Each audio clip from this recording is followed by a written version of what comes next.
পৃথিবীর সপ্তাশ্চর্যের একটি হলো চীনের মহাপ্রাচীর বা চাইনিজ গ্রেট ওয়াল।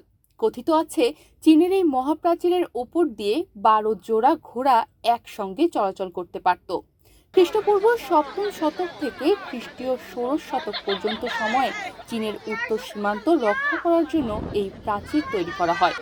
সেই সময় প্রায় একই রকম অনেক প্রাচীর তৈরি করা হলেও চীনের প্রথম সম্রাট কিং শি হুয়াংয়ের অধীনে নির্মিত এই প্রাচীরটি বিশ্বব্যাপী সবচেয়ে বেশি বিখ্যাত।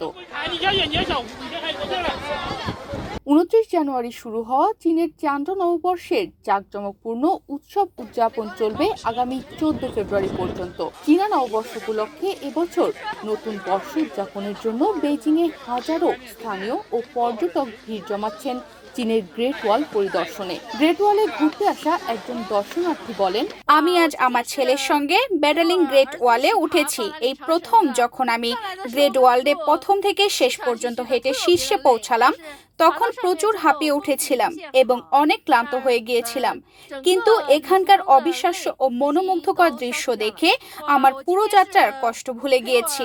আরেকজন পর্যটক বলেন, আমরা কয়েক ঘন্টা আগে উঠতে শুরু করেছি এবং মাত্র শীর্ষে পৌঁছেছি।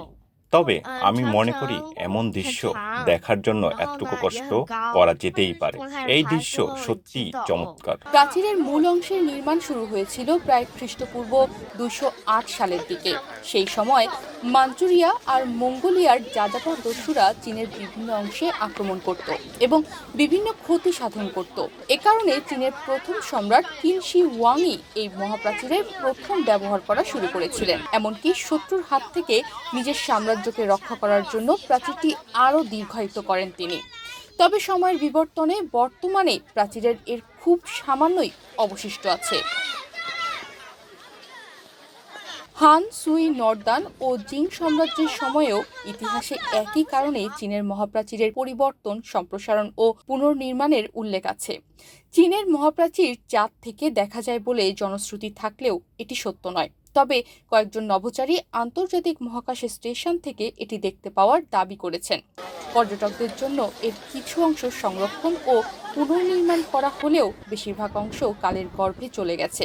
তবু আশ্চর্য এই প্রাচীর দেখতে পৃথিবীর বিভিন্ন স্থান থেকে প্রতিদিন লাখ লাখ পর্যটক ভিড় করে চীনের উত্তরাঞ্চলে। এই মুহূর্তে লুনার নববর্ষ উদযাপনে লাখ লাখ মানুষ পরিবারের সঙ্গে পরিদর্শন করতে এসেছেন চীনের এই মহাপ্রাচীর।